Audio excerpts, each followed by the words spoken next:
Hello everyone, welcome to agro academy video series. So guys, आज की class में हम बात करने वाले हैं आरपीएससीआई के स्टूडेंट के लिए। तो दोस्तों, एक अच्छी पोस्ट के लिए भर्ती आई थी आपकी असिस्टेंट एग्रीकल्चर इंजीनियर की पोस्ट के लिए। अगर आपने फॉर्म अप्लाई किया है तो आपके लिए क्लास इंपॉर्टेंट है। आपको पता होगा जो सिलेबस ऑफिशियल सिलेबस गिवन है उसमें आपका एक टॉपिक है farm electrification and rural housing. Electrification से संबंधित राजस्थान में कुछ प्रोग्राम लॉन्च हुए हैं और सरकार ने कुछ बड़े बड़े ऑर्गेनाइजेशन के साथ एमओयू भी साइन किया है, तो उसके बारे में हम आज की क्लास में डिस्कस करेंगे। तो काफ़ी इंपॉर्टेंट क्लास है और इस क्लास का पीडीएफ आपको मिल जाएगा टेलीग्राम पे, जाके आप ज्वाइन कर लीजिए। डिस्क्रिप्शन में आपको लिंक है, ठीक है। आगे बढ़ते हैं, थोड़ा जल्दी से मैं ख़त्म कर दूंगा। उससे पहले आपसे रिक्वेस्ट है कि भाई अगर आप तैयारी शुरू कर दिए हैं तो आपके लिए हमने proper complete one stop solution लेकर आ चुके हैं। एग्रो एकेडमी के पास काफ़ी बड़ा नेटवर्क है एग्रीकल्चर इंजीनियर का, जो कि ऑलरेडी अपने फील्ड में महारत हासिल कर चुके हैं। एक एमटेक हैं आईआईटी खड़गपुर से, पीएचडी हैं उस सब्जेक्ट में, तो वो आपको पढ़ाने वाले हैं। ऐसा नहीं है कि कोई भी रैंडम आके पढ़ा रहा है बिना क्वालिफिकेशन का। तो क्रेडिबल फैकल्टी के साथ अगर आप तैयारी करना चाहते हैं, जिन्होंने एई वगैरह देकर आए हैं, ऑलरेडी क्वालिफाइड हैं, उनके साथ पढ़ना चाहते हैं तो आप ज्वाइन कर सकते हैं। डिस्क्रिप्शन में आपको लिंक मिल जाएगा, ठीक है। सब कुछ इसमें मिल जाएगा, आपको कहीं भी जाने की ज़रूरत नहीं है। स्टार्ट करते हैं दोस्तों। तो farm electrification and rural housing में आपके कुछ सिलेबस में बताता हूँ थोड़ा सा। Like selection and installation and general care of electric motors and starters. तो जितने भी एग्रीकल्चर इंजीनियर हैं उनके थर्ड सेमेस्टर तक थोड़ा बहुत इलेक्ट्रिकल इंजीनियरिंग का पार्ट रहता है, लेकिन ये सब चीज़ें आप नहीं पढ़े होंगे। तो मेन जो सोर्सेस हैं वहाँ से आपको हम इस चीज़ को कवर करा देंगे, ठीक है। Type of wiring, selection of wire based on BIS। और हम आज ये कवर करेंगे रूरल इलेक्ट्रिफिकेशन प्रोग्राम इन राजस्थान, क्योंकि करंट में डाटा है। और ये हमेशा याद रखिए, हर एक टॉपिक में आपका स्टैटिक के साथ साथ करंट का पोर्शन बहुत ज़्यादा इंपॉर्टेंट है। स्टैटिक आप कितना भी कर लो, 150 क्वेश्चन जो आपको दिए गए हैं, ये मान के चलो हर एक टॉपिक से 20% आपके करंट के क्वेश्चन 100% फंसने वाले हैं। तो काफ़ी बच्चों को भ्रम रहता है कि बस फैक्ट बेस्ड क्वेश्चन आएंगे। अपन जो स्टैंडर्ड बुक हैं, जो ऑब्जेक्टिव वगैरह वाली बुक हैं, सब जगह PDF पड़ा हुआ है, वो कर लेंगे, अपना काम हो जाएगा। तो अब लटक जाएंगे। अब यकीन मानिए, अभी क्वेश्चन वैसे नहीं आते जो 2020-21 में आते थे, ठीक है। तो इसमें अब कुछ रूरल हाउसिंग वाला पार्ट है कि बिल्डिंग मटेरियल, जो भी चीज़ें हैं, प्रॉपर्टी, डिज़ाइन, जो बीम्स वगैरह बनती हैं, स्लैब्स बनते हैं, कॉलम्स बनते हैं, फाउंडेशन जो बनते हैं, कैसे डिज़ाइन वगैरह होता है, उसकी प्रॉपर्टीज़ के बारे में पढ़ेंगे। और बाकी जितने भी डेयरी फार्म्स हैं, पोल्ट्री लेआउट है, विलेज का रोड कैसे डिज़ाइन करना है, ड्रेनेज सिस्टम कैसे प्लानिंग करना है, डिज़ाइनिंग कैसे डिज़ाइन करना है, वेस्ट डिस्पोजल कैसे करना है, तो ये सारी चीज़ें प्लानिंग वगैरह, डिज़ाइन वगैरह हम सीखेंगे इस टॉपिक में, ठीक है। कम से कम आपके 8-10 लेक्चर लगेंगे अच्छे से कवर करने के लिए।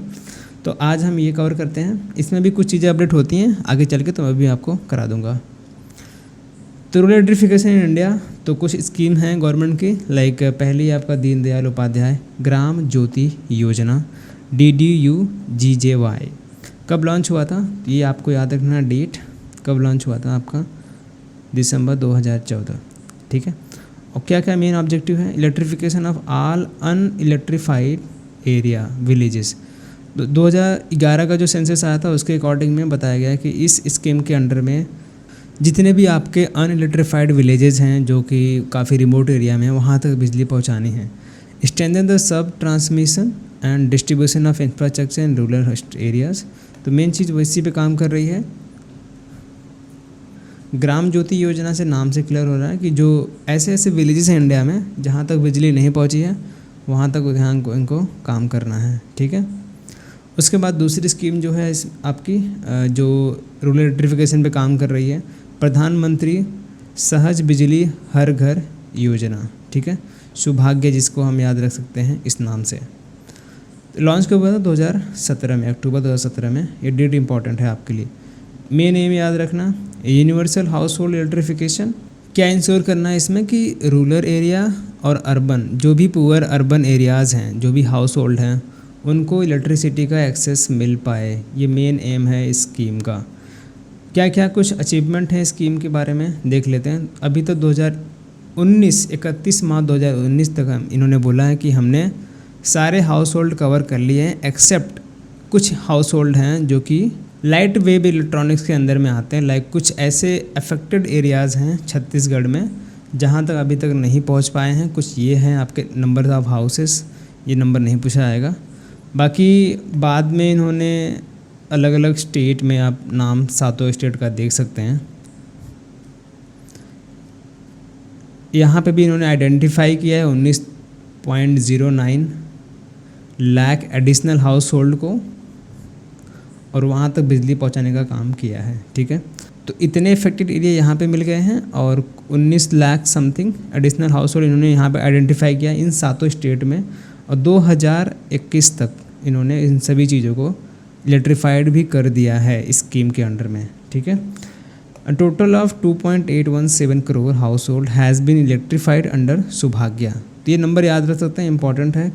सौभाग्य स्कीम के अंदर में कितने हाउस होल्ड इलेक्ट्रीफाइड हो चुके हैं? 2.817 करोड़। ठीक है, टिल कितना? 2021 मार्च तक। लेटर देखते हैं तो 11.84 lakh household were identified and bringing total 2.86 crore. बाद में आइडेंटिफाई किया गया इतने लोग को और फिर से उनको इलेक्ट्रीफाइड किया गया स्कीम के अंडर में। समझ में आ गया? ठीक है, तो ये 2 स्कीमें हैं जो कि काम कर रही हैं रूरल इलेक्ट्रिफिकेशन पे। अब यहाँ पे इम्पॉर्टेंट है, काफ़ी ज़्यादा ट्रिपल स्टार मार्क कर दो, क्वेश्चन फंसने के चांसेस हो चुके हैं आपके एग्ज़ाम में। तो थोड़ा सा REC के बारे में याद रख सकते हैं। REC क्या है, इसको याद रखना है आपको। Rural electrification corporation limited, it is the Maharatna public sector enterprises. Maharatna public sector enterprises किसके अंडर में आती है? Ministry of power.